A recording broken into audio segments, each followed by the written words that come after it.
Olá, você está na TV Otimista. Eu sou Erivaldo Carvalho.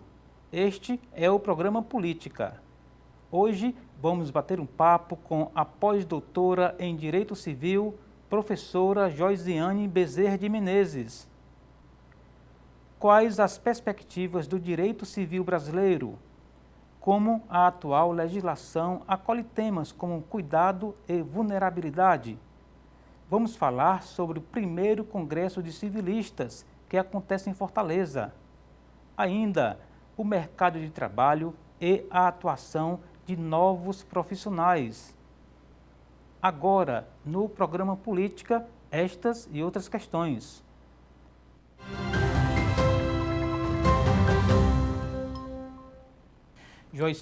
Joyziane Bezerra de Menezes é advogada, a convidada é mestra, doutora e pós-doutora em Direito.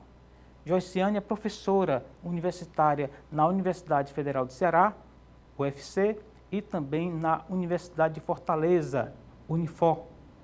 E é com a professora Joyziane Bezerra de Menezes que converso no programa de hoje. Professora, muito obrigado pelo convite aceito. É uma honra tê-la aqui nos estúdios da TV Otimista. Tudo bem com a senhora?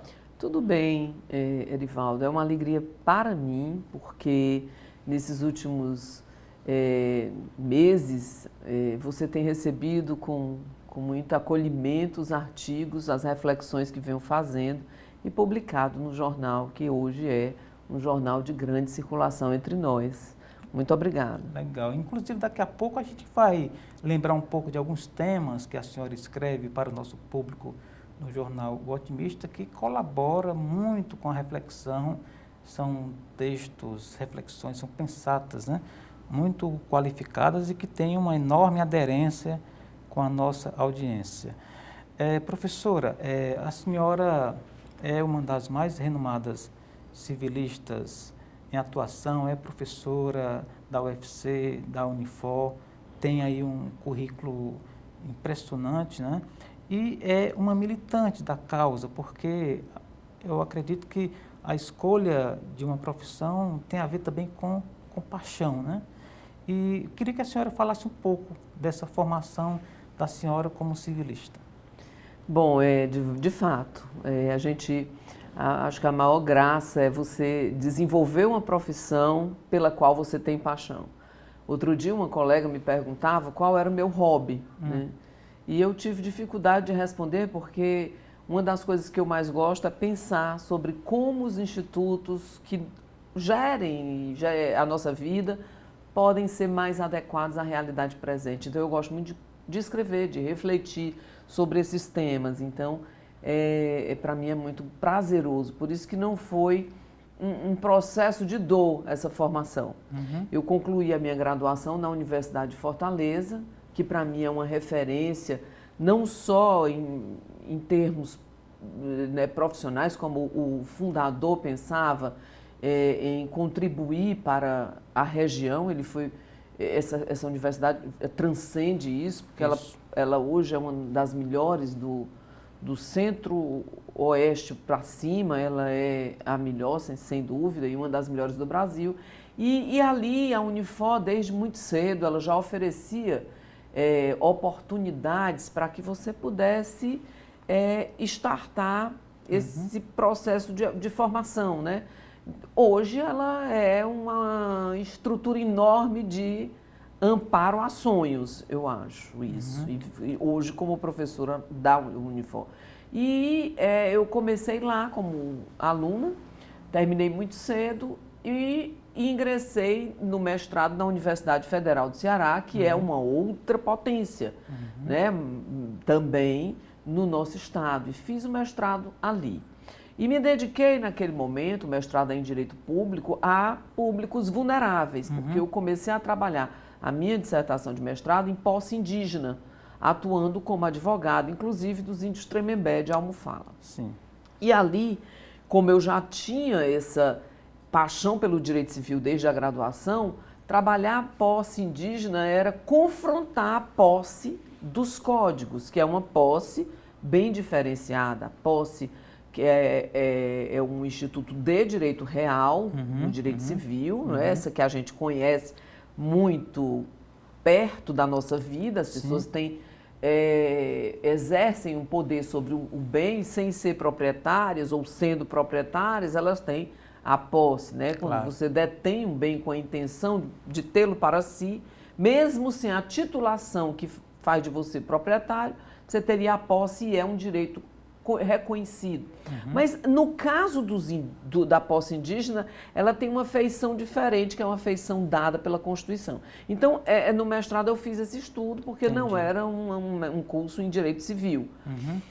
E adiante comecei a trabalhar com posse indígena e logo entrei como professora da Unifor, quando fui trabalhar com direito privado. Entendi. Eu iniciei aqui a nossa conversa falando sobre paixão, porque existe um outro lado, no caso específico aqui, professora, da civilista ou do civilista. Ainda é algo que apaixona as pessoas, porque hoje o acadêmico de direito, o profissional, ele é muito ligado àquelas caixinhas que o mercado demanda, então ele vai para uma especialização muito ali que está no lance da vez, que está na demanda da vez, e às vezes o civilista, enquanto pensador, enquanto doutrinador, vai ficando um personagem meio raro. Faz sentido isso que eu estou falando para a senhora? Na verdade, faz, assim, em que medida? O direito civil é um grande ramo do direito. Na verdade, a partir do direito civil e de figuras do direito civil, como ato jurídico, negócio jurídico, contrato, obrigações, você vai utilizando esses instrumentos em outras áreas do direito. Perfeito. E é claro, como você está agora mencionando, vamos imaginar, eu vinha ouvindo um podcast sobre inteligência artificial. A inteligência artificial é um fato hoje, né? A tecnologia promove essa possibilidade de utilização de inteligência artificial em vários ramos. E isso pode impactar relações privadas e a abordagem disso pode se dar com instrumentos do direito civil. Então, o direito civil tem instrumental para lidar com vários fatos, para abordagem de vários fatos que emergem na vida social, né? Então, se você imagina que um estudante vai se especializar em contratos digitais, ele não pode esquecer de todo o cabedal teórico que ele precisou aprender com o direito civil. Entendo. Então, embora a gente tenha conhecimentos super especializados, eles não são independentes e autônomos. Está num guarda-chuva ali, né? Eles não são, eles até às vezes alcançam uma certa emancipação, né? Vamos dizer, por efeito didático ou mesmo para aplicação prática, mas aquilo vai demandar conceitos e institutos próprios do direito civil. Entendi. Então, o direito, se eu for aqui arriscar algo mais teórico, ele não olha apenas para o retrovisor, para organizar fatos, né? Que alguém pode até imaginar que o direito chega depois que a realidade se impõe. Não, o direito ele também é um para-brisa, ele olha para frente também, né? Ah, mas sem dúvida. O direito tanto é instrumento de controle, que aí ele vai tentando conter a realidade, na verdade, conter a abordagem, a regulamentação que ele atribuiu e que ele já consolidou, mas inequivocamente ele também pode ser um instrumento de mudança social. Veja o direito do consumidor, né? Veja agora o contrário, a tecnologia desafia o direito. Nós estamos agora com esse fenômeno que é a inteligência artificial. Ontem o podcast da Natuza Neri falava sobre a recente regulamentação da Justiça Eleitoral sobre o uso de inteligência artificial. Aí é um exemplo do direito a reboque dos fatos, né? Perfeitamente. A propósito de direito civil, como está o Brasil, professora, nesse mantra chamado direitos civis, porque aí a gente vai para a realidade das pessoas, né? Como é que está o Brasil? Bom, quando a gente fala em geral direitos civis, a gente está falando do direito do cidadão, né? Perfeitamente. Quando a gente fala do Código Civil, esse conjunto de normas e princípios que regulam as relações privadas, e o nosso Código Civil sai desde o nascimento da pessoa, ele começa na parte geral abordando a pessoa em seu nascimento e vai até o direito das sucessões, que regula a transmissão dos bens por causa da morte, né? Então passa pelo conceito de bens, classificação dos bens em geral, chega aos direitos das obrigações, que diz respeito àquelas relações jurídicas que impõem o dever de fazer, não fazer, ou de dar, entregar alguma coisa, os contratos, a propriedade, que seriam os direitos reais em geral também, família e sucessões, sem falar da responsabilidade civil, que hoje é um tema muito caro. Quem paga a conta quando causa dano a outrem, né? Então, tudo isso é matéria que importa ao direito civil.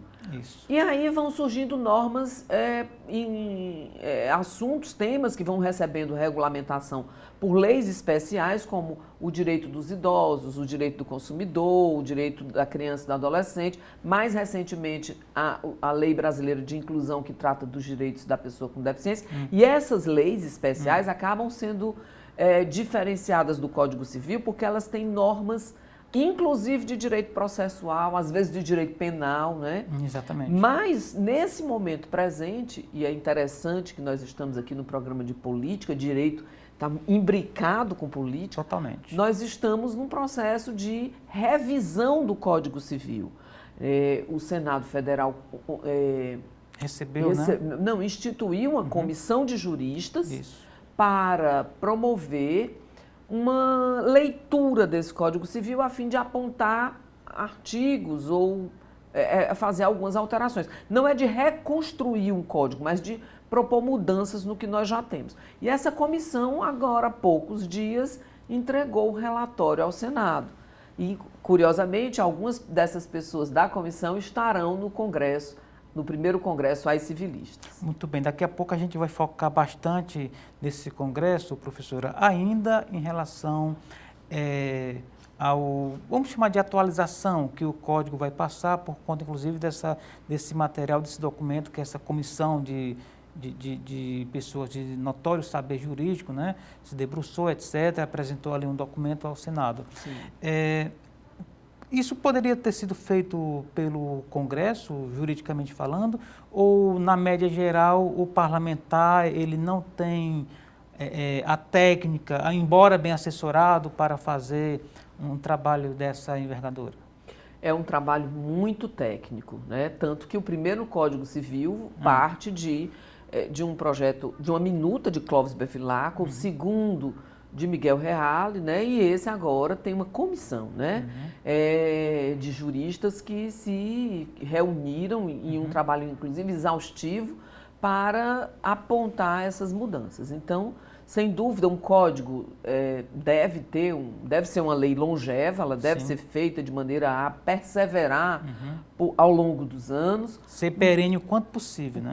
Mas o nosso Código Civil, que data de 2002, tem a particularidade de ser um código cujo projeto é de 1975. Isso é muito tempo ou pouco tempo para... É muito tempo, porque imagina uma lei que tem um projeto que começa em 75 e só é aprovado como lei em 2002. São quantos anos? Não sei nem aqui a queima-roupa responder. Isso aí. Então, esse documento, embora feito por pessoas de notório saber jurídico, será avaliado e votado pelo Senado. Sem dúvida. Ali só... Desculpa. Não, tudo bem. Aí a cabeça do congressista está à altura do que se discute em fórum de direito, nesse simpósio, nesse congresso que vai haver, por exemplo, ou isso independe da cabeça do congressista? Em outras palavras, professora, o nosso representante popular de mandato, deputado federal ou senador, ele está ali alinhado com o que pensa o jurista, civilista, no caso aqui? Bom, a minuta é elaborada por esse corpo técnico, claro, né? E aí, se o Senado Federal que encomendou essa minuta der seguimento, então é o Senado que proporá a mudança por meio de uma lei que tenha envergadura e estatura para alterar o Código Civil. Então, ela tem que ser uma lei de mesma hierarquia. E aí, aquele projeto de lei tramita segundo o procedimento legislativo no Senado, uma vez aprovado, segue para a Câmara dos Deputados, que também poderá que também recebe ali naquele momento, seguirá o processo legislativo do mesmo modo. Entendi. Entendeu? Então, assim, nesse percurso, claro que os parlamentares, aí as comissões específicas de cada casa vão intervir, é claro que os parlamentares podem também opinar, e é claro que nesse processo, certamente a sociedade civil também pressionará, porque nem todos estão alinhados com as propostas que a própria comissão de juristas apontou, né? Entendi. Eu coloco isso não é nem do ponto de vista do preparo técnico do parlamentar, eu coloco mais do ponto de vista da visão de mundo, do teor ideológico, porque a gente tem um Congresso hoje com uma queda ali, uma guinada ao conservadorismo, existe uma agenda, uma pauta que às vezes desconhece do ponto de vista político direitos do dia a dia, que às vezes outro polo político já reconhece. Então, se isso vai de alguma forma pegar na discussão, se vai engrenar e se esse texto novo não vai ser aprovado. A senhora tem algum temor nesse sentido? Bom, as mudanças não são tão grandes para chegar a promover-se um cisma, né? Então, há mudanças, assim, se eu puxo para a minha área específica, que é Direito de Família e Sucessões, que é inclusive um campo mais sensível a essa composição do Senado, do Congresso agora, né? Então, se a gente observar que o Congresso é bastante dividido entre um polo conservador e um polo mais liberal. A chamada pauta identitária. Né? A pauta identitária é envolvida, é incluída, é englobada pelo direito de família, porque o direito de família é o direito da pessoa que tem a identidade. E a família hoje é considerada uma instituição instrumental para promover a pessoa humana, o que inclui promover a sua identidade. Portanto, a gente terá, com segura certeza, uma discussão mais acalorada em alguns pontos de revisão. E o direito de família seria um deles. Entendi. Por quê? Porque toca nessa pauta dos costumes também. Mas as mudanças não foram tão arrojadas para suscitar grandes debates, pelo menos nessa área, né? Entendi. Aqui no Ceará, um caso peculiar de que houve o registro de multiparentalidade, né, numa família que aparentemente parece ser uma família poliamorosa. 2 mulheres registraram como filhas, como filho uma criança, do seu correspondente companheiro, né? Então ali havia um trisal e isso foi matéria até recentemente de uma coluna num jornal daqui do estado. Essa família poliamorosa, por exemplo, não foi contemplada nessa revisão do Código Civil, né? Então não haverá grande impacto nessa área, porque a união entre pessoas do mesmo sexo já tem sido juridicamente consolidada, embora ainda cause um estremecimento por certos setores da nossa comunidade. Entendi. Para a gente concluir, só um comentário de por que isso é importante, como que a composição do Congresso reflete no texto legal, é que, por exemplo, na Constituição Federal de 1988, a gente vinha ali ainda naquela ansiedade do pós-trauma da ditadura, foi na reabertura política, e há muitos analistas que colocam o atual texto constitucional de 88 como muito detalhado, muito amarrado, às vezes até alguns pontos inviáveis, porque foi elaborado, discutido e votado num ambiente ainda muito tenso da mesma geração que estava lutando contra a ditadura, basicamente. Inclusive, quem defendia a ditadura também estava lá discutindo o texto constitucional. Então, é nesse sentido que eu coloco que, dependendo do perfil do Congresso, isso pode ir lá para o texto legal, pode ser para o bem ou para o mal, isso reflete diretamente no resultado final, né? O processo de produção da lei inclui esse risco. Há forças antagônicas no Congresso, que são as forças que transitam no meio social, né? Tá certo. Então, por isso que a sociedade tem que estar sempre atenta e forte, né? Perfeitamente, ficou bastante claro. Professora, vamos fazer um rapidíssimo intervalo, daqui a pouco a gente volta, tá bom? Tudo bem. Portanto, daqui a pouquinho, depois do intervalo, mais bate-papo com a professora Joiciane Bezerra de Menezes, aqui conosco no programa Política, na TV Otimista. Não saia daí, a gente volta já.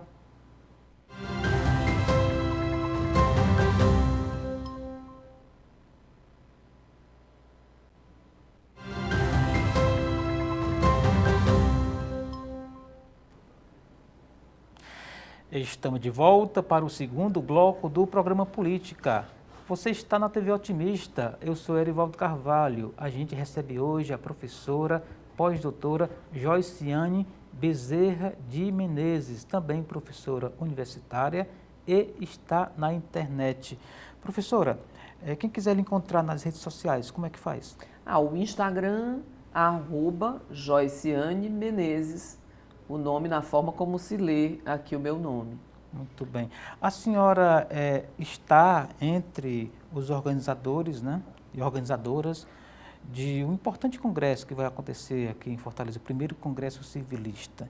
Eu queria que a senhora colocasse de uma forma até mesmo detalhada, à medida que a gente for conversando, por que um congresso, qual o impacto dele no mercado e também, principalmente, na área acadêmica, professora. Ótimo. As Civilistas começou como um coletivo de professoras, juízas, desembargadoras, advogadas do setor público e privado, que estudam ou atuam no direito civil. Então, o direito civil é um campo que, tradicionalmente, é um campo muito ocupado por personagens masculinos. Então, a própria leitura dos institutos, muitas vezes foi realizada e decodificada nos livros por doutrinadores homens. Claro que não existe essa batalha, homens versus mulheres, mas é certo que cada um tem uma leitura mais apropriada para um viés, visão de mundo, né? ali, né? Uma visão de mundo do que outra. Então, essa visão preponderantemente masculina dos institutos, e muitas vezes não foi sensível a aspectos pertinentes à vida, especialmente puxando mais uma vez para a família, Sim. a temas como cuidado, né? Quer dizer, o cuidado passou muito tempo sendo uma atividade privada dos lares, como se isso não importasse nas relações civilistas, nas relações trabalhistas, né? E hoje a gente sabe que o cuidado, especialmente depois da pandemia, mais ainda se evidenciou a importância dessa atividade, que hoje é apreciada, inclusive, pela economia, né? Aspectos relacionados nas próprias relações intrafamiliares também precisam ser observados quanto à diferença de gênero, os papéis que foram socialmente cunhados para gênero masculino, gênero feminino. A atual discussão hoje, que vai além dessa binariedade de gênero, não é? Aqui você falou rapidamente sobre a identidade, e hoje na antropologia, na psicanálise, já se desponta que gênero não se prende a essa binariedade. Entendi. E essas questões que pulsam na vida real precisam ser também contempladas pelo direito civil.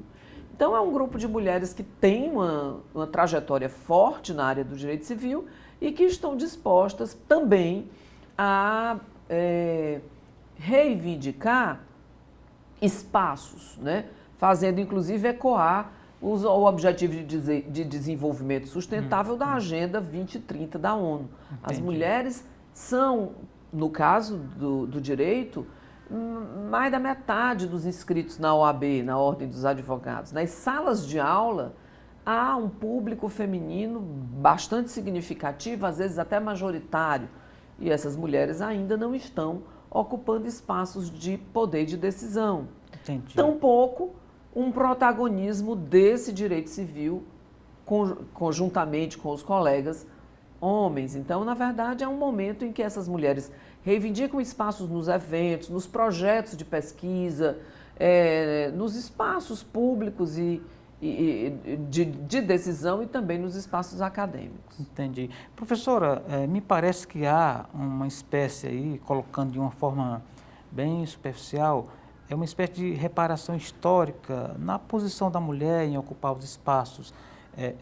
sociais, acadêmicos, etc. E tanto que nas cortes, né, já existem mulheres numa quantidade bem acima do que existia há 2, 3 décadas, etc. Já inclusive legislação para que haja ali a equidade de gênero, coisa que o valha. Mas aí eu lhe pergunto, isso interfere na hora da decisão, na hora do veredito, na hora do encaminhamento do que um juiz ou uma juíza, no caso, vai ter ali diante de um processo? Olha, nós temos o STF hoje com apenas uma mulher, uma corte de 11 de ministros, né, e apenas uma mulher. 10 mais 1, 11. Então, nós certamente que, não diria interfere na imparcialidade, né, mas que interfere na visão de mundo. Eu posso citar decisões esdrúxulas, não da corte, mas decisões em que uma decisão bem absurda, no Rio de Janeiro, um juiz retira a guarda da mãe porque entende que a mãe mora num lugar perigoso e que, sendo o filho do sexo masculino, é melhor também que seja criado pelo pai. Quer dizer, um argumento desse não é sustentável.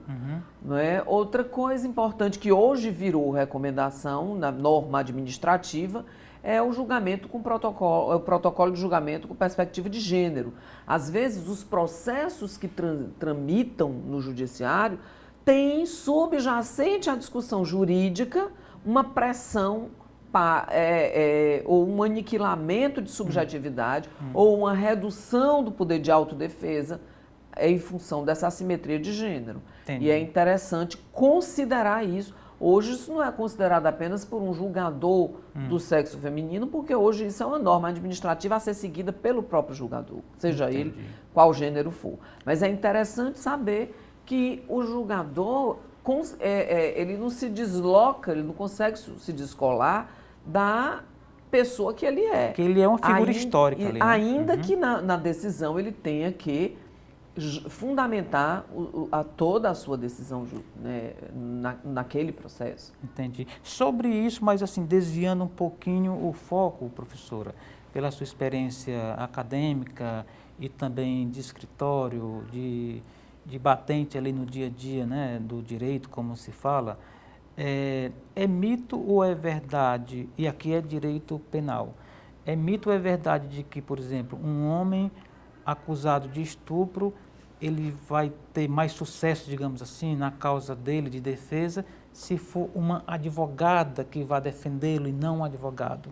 Porque aí é um machismo às avessas, né? Isso eu escuto falar muito. Isso é mito ou procede? Uma pessoa acusada de estupro, no caso um homem, se defendido por uma mulher, se ele vai ter mais chance ali diante da decisão, independentemente de ser juiz ou juíza? Eu não saberia lhe responder, né? Intuitivamente, eu suponho que a intenção a estratégia de ser defendido por mulher de um crime absurdo, de gênero, bárbaro, praticado em face de outra mulher, traga alguma espécie de empatia, mas eu não acredito, eu não sei de dados sobre isso, né? Não sei. Perfeitamente.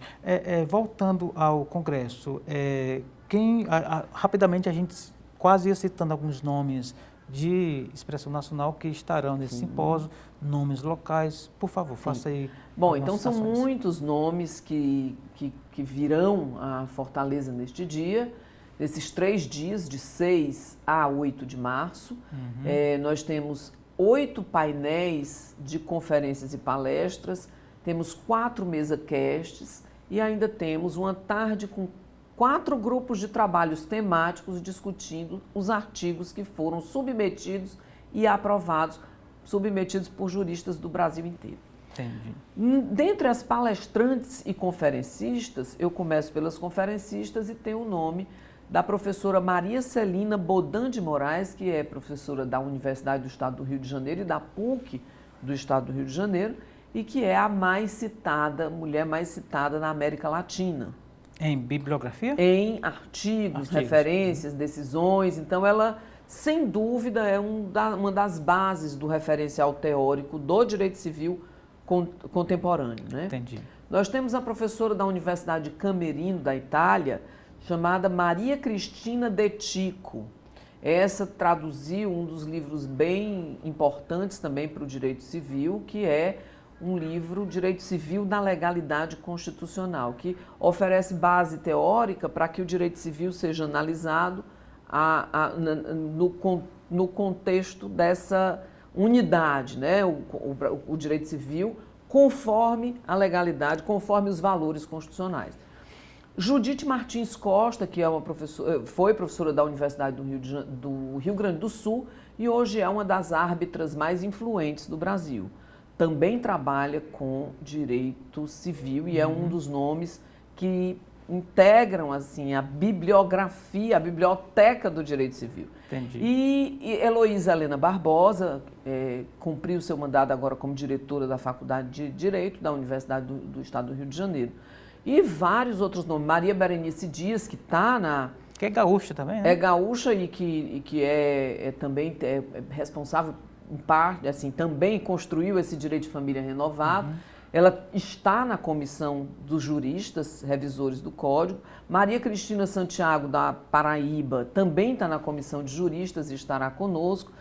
Ana Frazão, que é um expoente do direito digital e também trabalha com direito empresarial, também está no rol das juristas. E entre as juristas daqui do estado do Ceará, além de mim, nós temos Roberta Teles, Ana Beatriz Pimentel, Paula Lins, Fabiola Castro, coordenadora do Direito da Unifor, Érica, professora também de Direito da Unifor. Então, são muitas mulheres. Ao todo, nós temos 60 civilistas. Muito bem. O que quer dizer, professora, um simpósio de civilistas com essa envergadura, com esse alcance, né, de nomes tão fortes que a senhora acaba de citar, aqui no estado do Ceará? Isso significa que o Nordeste tem essa força aglutinadora, né? Nós participamos desse grupo e, de algum modo, nós, com o apoio da Universidade de Fortaleza, especialmente do programa de pós-graduação Estrito Sensu em Direito, que é um programa que tem nota 6 na CAPES, o programa mais bem avaliado do estado do Ceará. Quem quer fazer mestrado e doutorado de excelência é o programa de pós-graduação Estrito Sensu em Direito, hoje coordenado pelo Dr. Rômulo Leitão. Então, o aporte que a Unifor dá e o programa de pós-graduação também ofereceu, permitiu que a gente fizesse esse grande evento aqui na Unifor, que é essa estrela de produção de sonhos, né? Então, a Unifor cedia o primeiro congresso das civilistas, até primeiro, como uma comprovação de que a Unifor é pioneirismo, né? Um universo de produção de sonho. O pioneirismo da Unifor é muito marcante nesse sentido.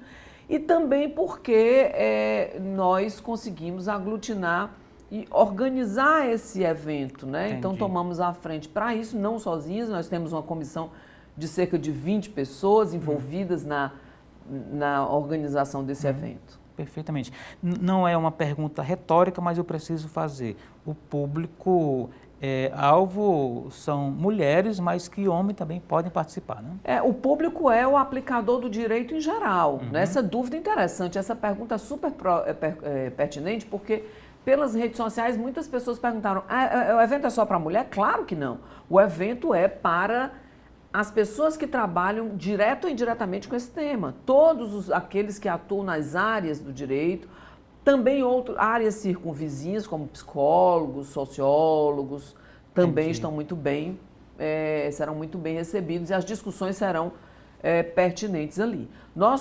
A nossa composição é de mulheres, esse momento, como uma chamada na verdade, como para chamar a atenção mesmo. Porque 5, 10 anos atrás, ainda hoje há alguns eventos em que as mesas são compostas exclusivamente por homens e ninguém percebia. É uma posição política, por assim dizer, também? É uma escolha, então acaba sendo política. É uma escolha nesse momento para marcar. Vejam, os eventos não precisam ser só de homens. É claro que não precisam também ser só de mulheres, mas como esse é o nosso primeiro evento, a gente fez questão de fazer essa chamada de atenção. Muito bem, para demarcar, né? Demarcar, mas claro que não estamos, nós trabalhamos todos em conjunto. Por muito tempo, e ainda hoje, observamos mulheres sendo excluídas em função dos vários elementos que circundam o seu papel, a sua condição. Recentemente, a imprensa noticiou que a gravidez foi utilizada num parecer, né, que negava bolsa de estudos a uma pesquisadora. É loucura, né? Então a gente precisa atinar que o papel da mulher, e inclusive o fato, por exemplo, de gravidez, não pode ser utilizado para prejudicar a sua performance, né? Exatamente. Agora, só voltando aqui para a gente concluir o bloco, professora, e até mesmo porque quando você restringe, embora organizado por mulheres, você restringe o acesso a mulheres, você está indo na contramão, já que na essência do direito, principalmente o direito civil, há um papel ali, uma essência conciliadora, que aglutina para entendimentos, ou seja, o direito contemporâneo vai um pouco nessa linha. Então, você restringir acabaria sendo um pouco contrassenso, né? E seria um absurdo, assim, um desperdício, porque nós estamos discutindo institutos com os quais todos trabalhamos. Inclusive, ressalto que o Tribunal de Justiça do Estado do Ceará é um dos nossos patrocinadores, a Escola da Magistratura, a Defensoria Pública, a OAB, a Escola, a ESA, né, a Escola Superior de Advocacia, o IBDFAN aqui do Ceará, sem falar dos nossos apoiadores, que nós temos a Associação dos Advogados de São Paulo, a OAB Federal, o Instituto dos Advogados de São Paulo. Nós temos aqui vários escritórios de advocacia como apoiadores. Quem quiser conhecer a programação do evento, os nossos patrocinadores, apoiadores institucionais e escritórios apoiadores, assim como a programação, pode consultar as civilistas, as _civilistas no Instagram. E dali você consegue encontrar o site das civilistas. Muito bem, daqui a pouco a gente vai citar novamente para quem não anotou, tá bom? Muito obrigada. Vamos fazer um rapidíssimo intervalo. Daqui a pouco voltaremos com o terceiro e último bloco do programa Política de hoje com Joiciane Bezerra de Menezes, a nossa convidada de hoje. Não saia daí, a gente volta já.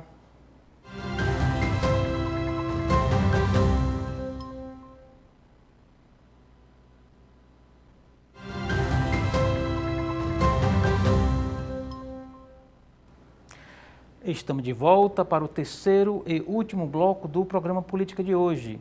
Você está na TV Otimista, eu sou Erivaldo Carvalho e aqui ao nosso lado a professora Joiciane Bezerra de Menezes.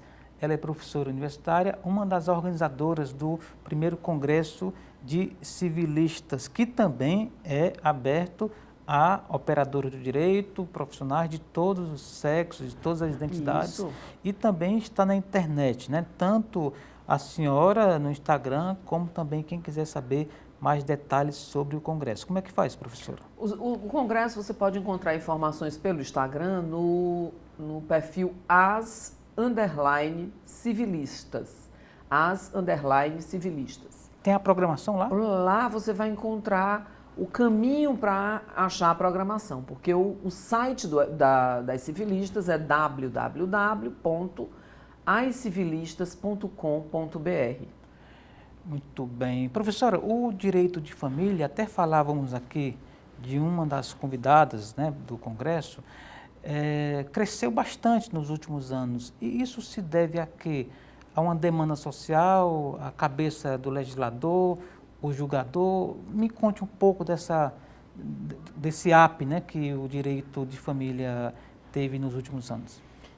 O direito de família está muito aproximado da realidade, a realidade social. Então não é nem o direito que mudou tanto, a sociedade mudou e o direito precisou correr atrás.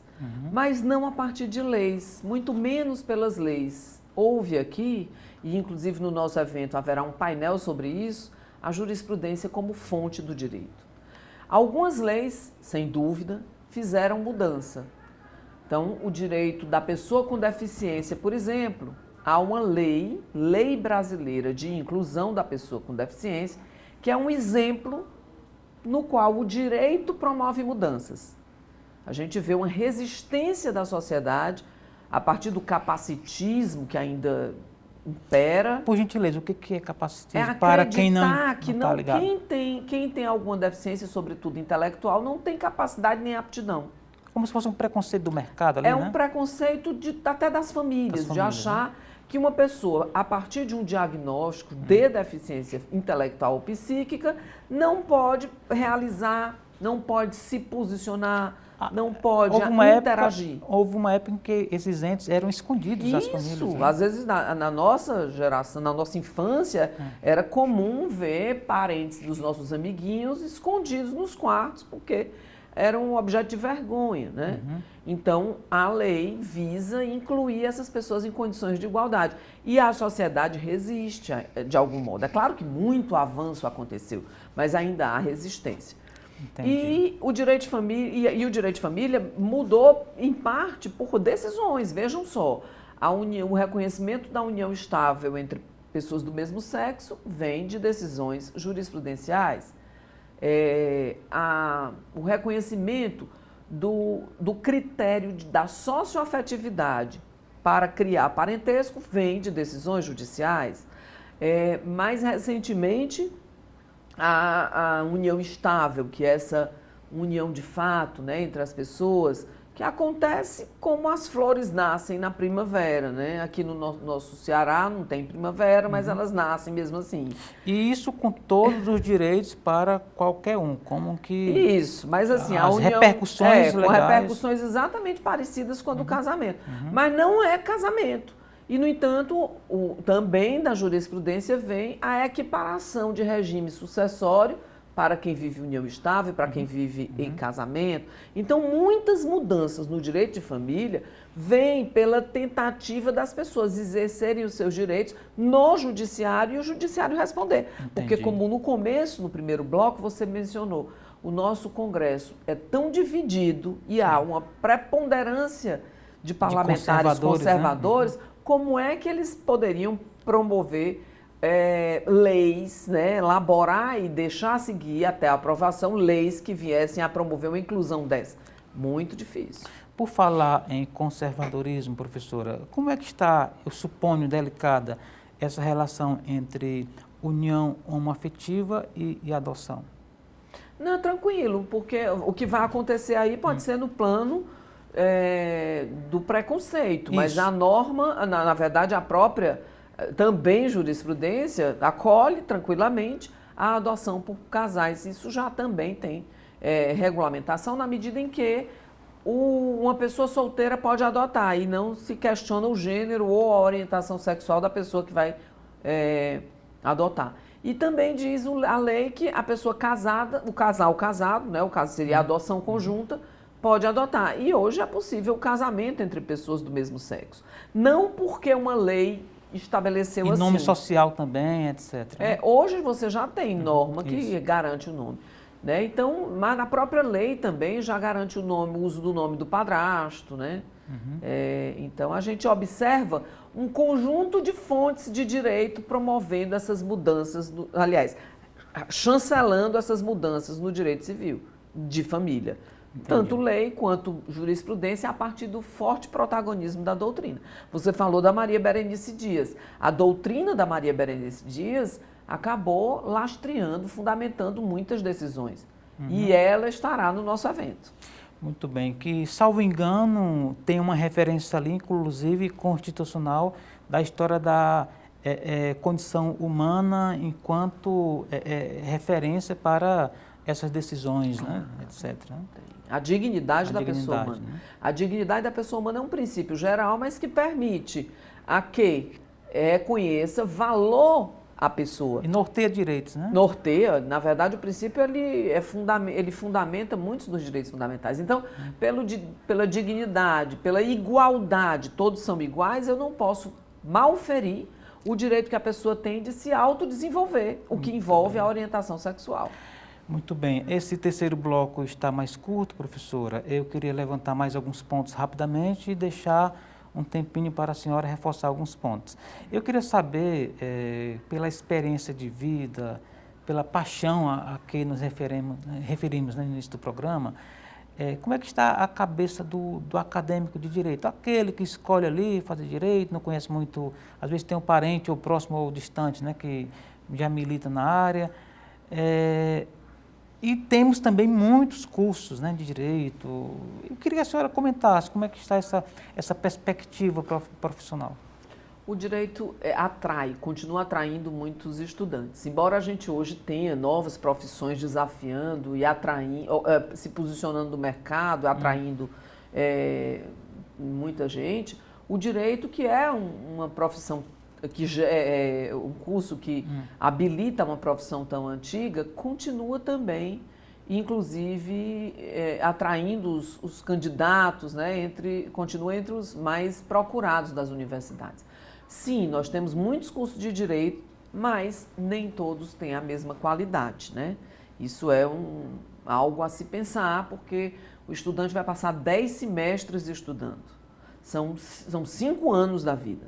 E então é muito importante escolher a instituição onde ele vai passar esses 5 anos e não apenas gastar o tempo, mas aproveitar o que aquela instituição tem. É uma decisão muito importante. É uma decisão importante e decisiva, às vezes, né? para a vida toda. Fundamental, né? Porque um curso de direito pode abrir caminhos para várias profissões, e se você tem uma boa formação, você vai já estar à frente dessas escolhas, porque você vai concorrer com muita gente, né? Exatamente.